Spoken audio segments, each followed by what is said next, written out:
Hello and welcome to Season 2 of the Teacher's Journey podcast. I'm your host, Brian Costello, here to talk with some incredible educators and hear the stories that have made them who they are today.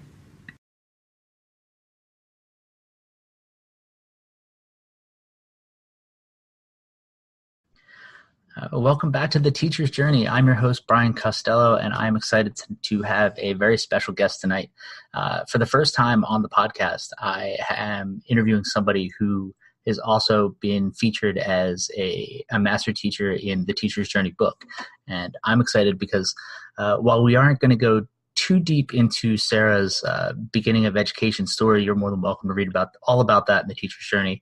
I'm excited because Sarah is going to talk to us tonight about Edumatch and building a community and what it's taken over the years and the different ways it's turned. And I'm really excited to hear this story because I feel like there's so much that Edumatch does and Edumatch is, and I want to give her a chance to share with you all where it's come from and also what it's taken to get to where it is today. Because I think most of you who heard this, who have probably heard of Edumatch or you're familiar with Edumatch, because it's become such a big thing. And so I am really fortunate to get to spend some time with my friend, Sarah Thomas, Dr. Sarah Thomas, excuse me. So thank you, Sarah, for joining me today. Oh, thank you so much for having me, Brian. It's really an honor to be here on your show. So really appreciate this. Absolutely. The honor is mine. So we've talked a lot about your kind of teaching origin and how you got into education a little bit outside of the box from, through graduate programs and going back to school and kind of working in other fields. And I kind of want to get into the idea of Edumatch. So talk to me about when it started and what, how you kind of got the idea for making this happen and where it was born, so to speak.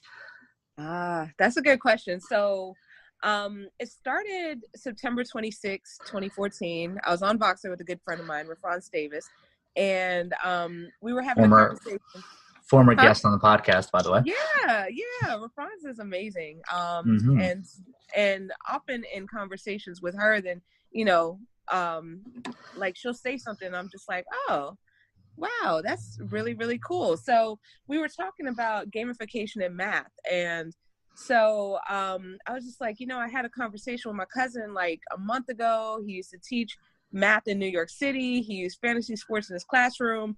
And we have a mutual friend, Chris Aviles, and he does gamification.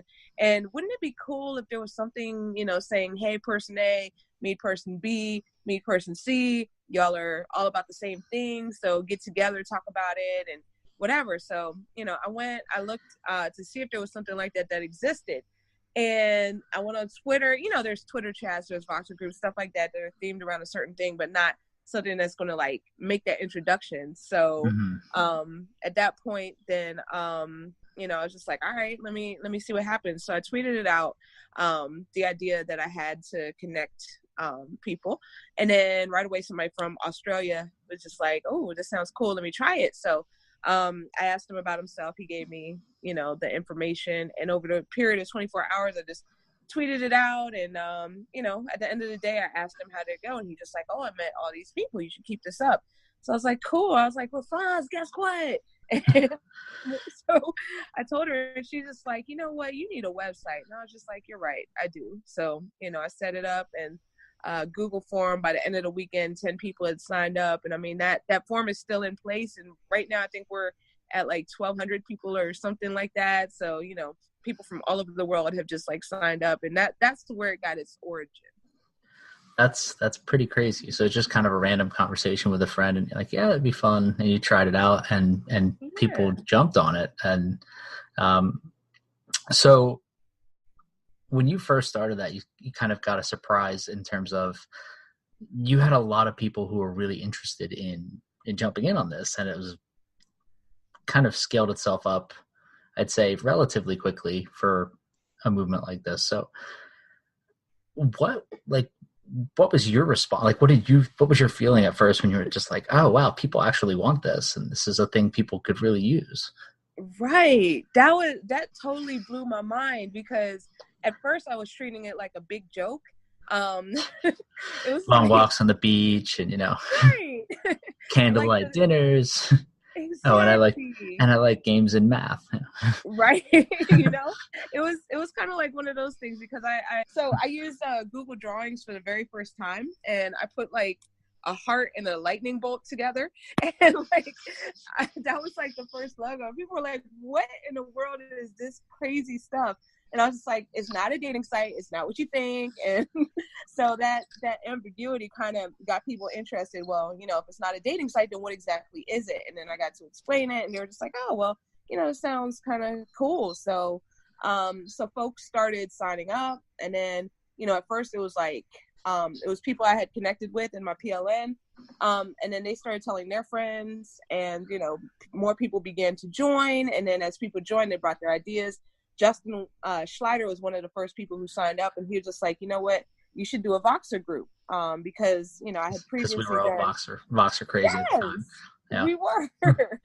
Still sort of are, but not nearly. Like, yeah, it was the big thing back then at around that time where we were all jumping on there, and it was a novel idea just to hear the people's voices for the first time, because you didn't really often do that. So that was, yeah. So Yeah. yeah, so Voxer group, and then Yeah, the Voxer that group was like popping. It filled up pretty relatively quickly. Like 3 years we maxed out at like not even 3 years. I want to say 2.5 years we maxed out at 500. So mhm. and more people joined. They brought their ideas, and everything sounded great. So we just kind of jumped on it, and that's kind of how we scaled. Just with the ideas of the members. That's amazing. So you got so many people that were excited. You were able to build a community, and I know that. I mean, you make it sound like it just sort of happened, but I know Right. that's not necessarily true. So, like, I know that while it did just sort of happen, it also involved more. So, talk about some difficult times or some things that you had to put into Edumatch to try and make it be what it is. Because I think a lot of people who know Dr. Sarah Thomas know you because not only have they seen you in like online, but a lot of people have met you in person, and I think that's due in large part to the work you put in. So talk a little bit about the work that it took to build Edumatch up, like the effort it took, really.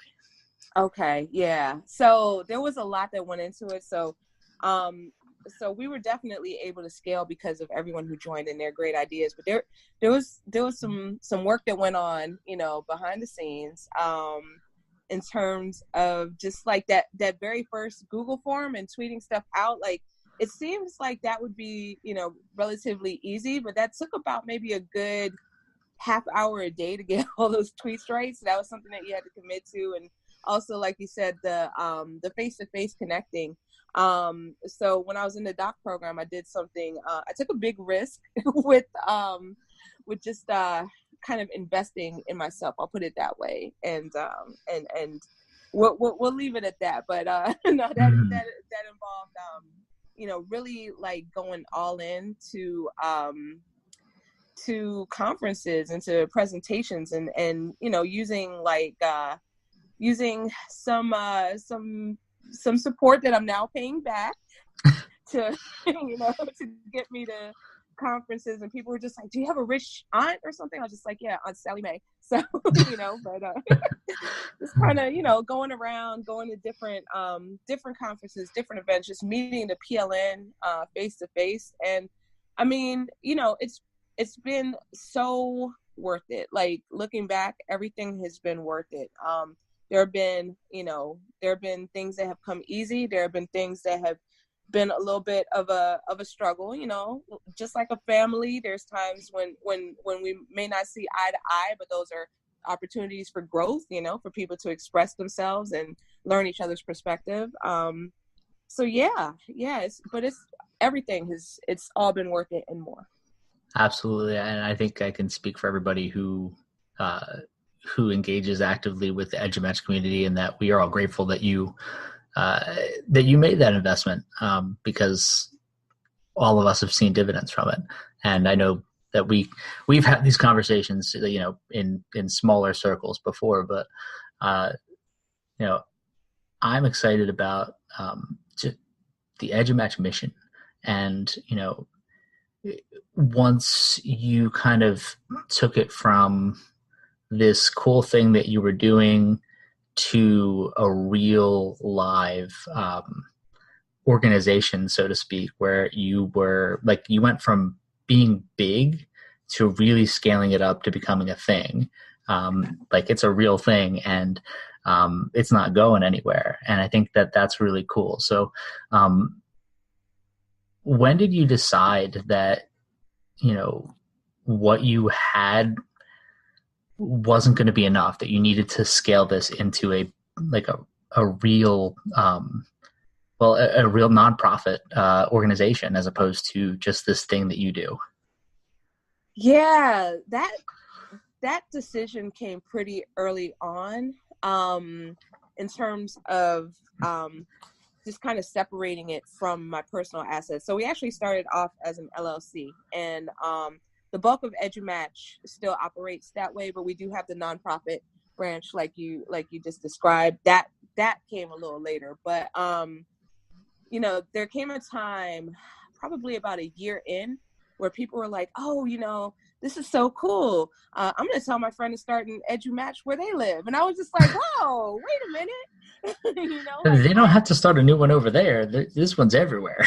exactly. Yeah, we want this to be global, but at the same time, like, when people say the name Edumatch, then I wanted it to have a particular feel to it. And I'll tell you a funny story in a second. Spoiler alert, but I'll come back to that. But but I wanted the name Edumatch to really mean something for people. And I mean, I'm all about people creating like new networks, new organizations, but definitely, like make it your own. So Edumatch it kind of has its own distinct feel, and I wanted to kind of protect that feel. So it was maybe 2 years in when I started pursuing a trademark. So the trademark thing actually ended up helping me down the line, because there's a lot of spoofing and robocalling going on these days, and a lot of times people will pull scams like on the phone, over the phone, and they will take the name of an existing organization. So the trademark was actually 50-50, or 2020 hindsight. That was actually a good move, because when I did call the FCC, then I was able to say, "Hey, this is Sarah Thomas, I own the trademark," and they were just like, "Oh, okay," and then from there they could take action. So that was one really It made it a whole lot easier for you, I'm sure, I guess, that they would take to demonstrate that you were not this person making the phone calls that have been circulating around. And that, I mean, I haven't gotten one, but apparently people are, which, I mean, it's hard enough to get a phone call from you when I'm trying to get in touch with you. We got to, doing a conversation. You got a lot of things going on, so I don't think you have time to sit there and robocall people for even set up the robocall to call people for Edumatch. That's ridiculous. Right. So when people think of Edumatch, hopefully they don't think of robocalls. No. So yeah, that's crazy. Crazy story of that, but fantastic. So the hindsight that trademark made a big difference. Yeah. And so at that point, that's kind of where the publishing came from, because to trademark, then you have to have a good or a service, and you have to have like multiple versions of it. So in the Voxer group, then people were talking about their long-term goals, and everyone was kind of interested in publishing, or being an author. And so I was just like, okay. And I saw on the list of things that you could get a trademark for, then books were part of it. So we decided to do like a crowdsourced book in 2016. I kept on telling everybody, look, this might not go anywhere, but let's try it and find out. And it went somewhere. And from there, that we had to have a second one in a relatively short time period. So shout out to Tammy Neal. She really She really drove the second one, which was the teacher's recipe guide, that came 6 months later. And then, the first one kind of became a yearly thing. And soon afterwards, people were asking about doing their own books, like their own solo books. And so, it ended up, so that was kind of like the short version of how the publishing part came to be. So yeah, so it's been a really That's cool ride. so. Yeah, it's pretty wild. And I know I remember that the recipe thing kind of came up organically. Like people were just talking about things that they were cooking, uh, Yeah. and and all of a sudden, people were like, "Let's share our recipes." And then somebody said, let's write a recipe book." And all of a sudden, boom, it was out like that, and which was pretty wild. Um, so yeah, it's and so you just pointed out like books was one of the directions in which Edumatch started to go. Um, what are some of the other directions that Edumatch has gone over the years beyond the community of people who connect? um there have been ideas that our members have had. Again, shout out to Tammy Neal. I have to definitely give a huge hat tip to her, because not only did she drive the cookbook, but she was also very integral in us starting our tweet and talk. So we've been doing that. She and Amanda Rogers, and I want to say Melissa Eddington, were very they were very supportive of doing like the Twitter chat. And Tammy kind of coined the phrase tweet and talk, which is what we still use today. So that's kind of like our podcast / video feed / Twitter chat. And then also EdCamp Edumatch. So again, Tammy and Amanda, came up with that idea to do that virtual Edumatch EdCamp, and we've grown from there. We have several other organizers as well, such as Renee Henderson, Katie McNamara, Irene Ball, and Shelly Stout. So I mean, it's just gone in so many directions. And the third thing is the nonprofit. So we are, kind of in the soft launch phase of that right now, but trying to roll that out with the mission of supporting the ideas and the projects of teachers and students, educators and students. So on that panel, then there's 5 board members for that as well. So just also a shout out to Tul and Toya, to Tara Linney, to Tammy Neal again, and also to Marie Thomas. So yeah, so I mean, Yeah, it's just all amazing people who have stepped up over the years and really contributed to helping out, which is really awesome. I love one of the things I love about Edumatch, and I may have talked about this earlier today with some of our authors, was just that that mission of Edumatch. When you said you want Edumatch to mean something, and so tell me about when you say you want Edumatch to give a feel or give a meaning of something. Tell people, what is it? What do you want them to feel when they hear the name Edumatch? what I would want people to think when they hear the name Edumatch. I would want them to think of a place that they can go, like kind of a space to learn and grow with other people, like that's inclusive of everyone. Like everyone is welcome, and we learn and grow with one another. It's a collaborative space. It's a learning space. It's a place to get support. It's a place to celebrate together, to laugh together, to cry together. It's like a personal learning family, So Yeah, I think that really does sum up the feeling. And I think when I'm engaged with people from the EduMatch community, and whenever I go someplace, conferences, or even locally, there's people from that group, people from that family, and it is it's a place where, and it doesn't matter what your job title is. It doesn't matter how long you've been part of the group. Once you're there, your ideas are valid and they're important, and your questions are important, and the people there are so supportive of developing and creating those relationships to give people support, which is just amazing. So I love that mission, and I talked about, and one of the things I really did mention was how much I do love Can I sit right here?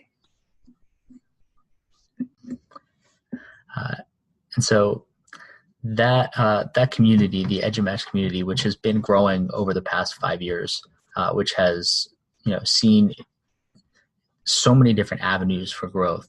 Um,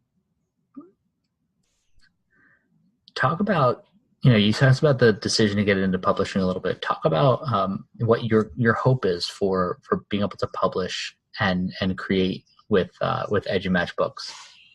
I want to stop. Definitely. So with Edumatch Books, then I mean, I really want to see it continue to grow. I think that right now we're in a really exciting time because we're still like at the beginning, like we are 1 year and 1 day in to the business side at the time of this recording, I should say. 1 year and 1 day in. And I feel like it's been already such a great year. Like so many amazing authors such as yourself and several others, and I could rattle off every. And Well, I also really can't good rattle. authors and such. Yeah, but man, y'all, like I am. It's just been an honor to just see everyone share their stories and be part of their journey and witness it come to life in book form. Like I feel like everyone has something to share, and the more that we can share with one another, the more that we all win. We all grow from that. So really just want to encourage people sharing their stories. Absolutely. And in doing so, you've really gotten some phenomenal stories out over the past year, and there's so many more coming. Having the privilege of being sort of on the inside of that group and community and seeing it grow from really the beginning, the step one.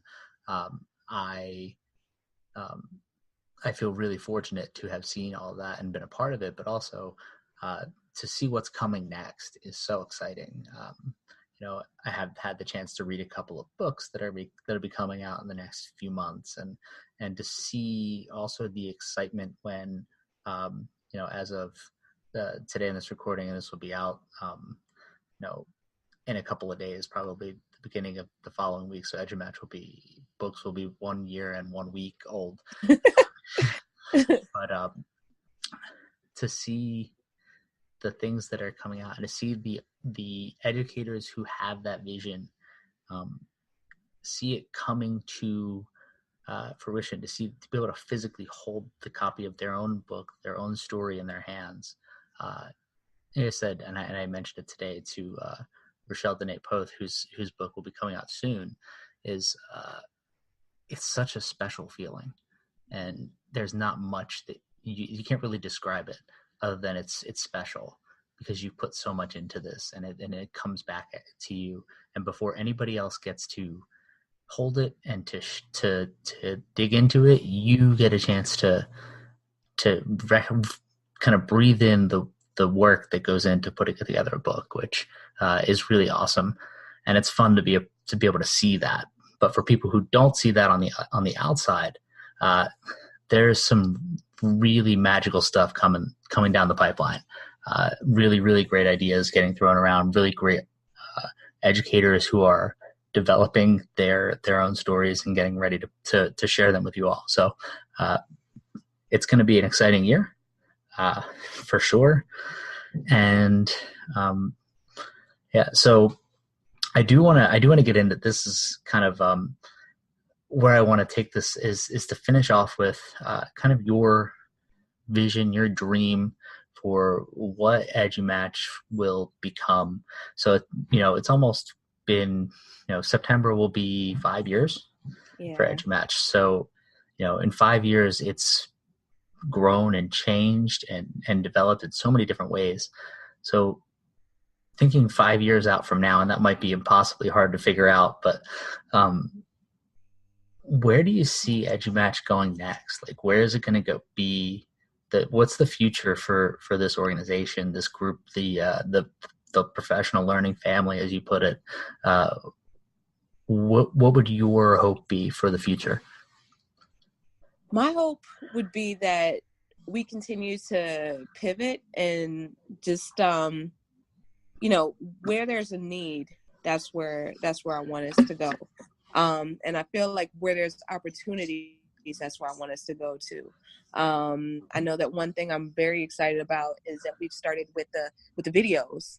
So Mm-hmm. so that's one thing that's Yeah. just like, yeah, Dr. which Will was with the which was educational. fantastic. It was a lot of fun to watch that too.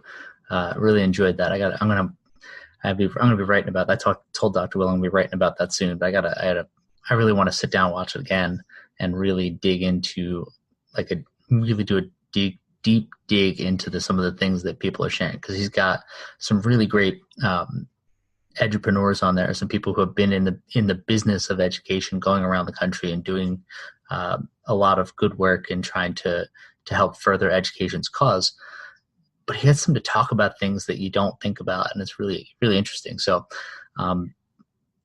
really cool. We were talking about some video stuff today.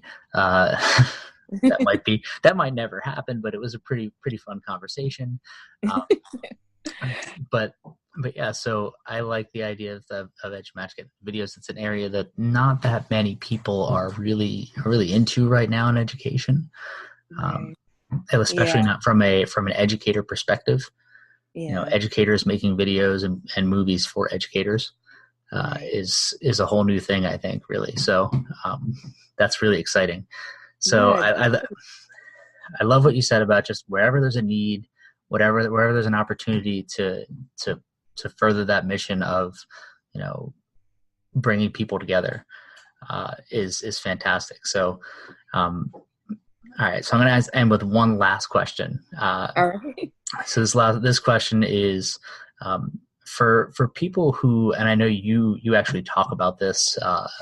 I've seen you talk about this, so I know you probably can have a pretty solid answer for this one. But for people who are trying to create their own movements, their own communities, develop their own mission, what advice do you have for people who really want to make something happen? For those people, I would say, well, okay, I'll start off with my simple answer, which is be like Nike and just do it. But I mean, there's a lot, there's so much nuance with it. So I would say not just do it, but also find people to align with, who are also, who share that vision. In addition, try to get the overlaps, like try to work the overlaps. If you could see, what you're already doing that aligns with that, then work those overlaps as much as possible. And also, don't make sure not to lose yourself in the process. It's so easy to just get excited and jump all in, but and I know that balance is a myth, as you talked about in your book. But with that being said, also, like, take time out to smell the roses. I know that very early on, I kind of let myself get consumed, and then I got burned out from stuff that I loved doing, and I had to take a step back. So while it's exciting, then definitely pacing ourselves as well, so. I think that those are all really, really important parts. I know that for me, a number of times I've jumped full steam into something and I've been really going after it. And then when I finally get it there, that's when you start to let off, because because you haven't found that, you have lost yourself a little bit. You haven't really found a way to hold on to the rest of yourself, and you've gone so full force into this thing, and once you finally hit that major goal, there's still so much more to do. Just getting it going is not the end. And so keeping it going and keeping it doing the thing that you wanted it to do in the first place is the difficult part. And doing it in a way that's going to fulfill you and not, empty you out. That's fantastic advice. So on the 1 year and 1 day anniversary of Edumatch Books, and that's got to be close to just a little past the 4.5 year mark for Edumatch. I can't thank you enough for coming on the teacher's journey and sharing the story of where it came from and where it's going and all the things that happened in between. So thank you so much for coming on and sharing that with us. Oh, thank you so much for having. It's always a pleasure to chat with you, and I really appreciate being here. All right. Thank you so much. And we'll catch you next time on The Teacher's Journey.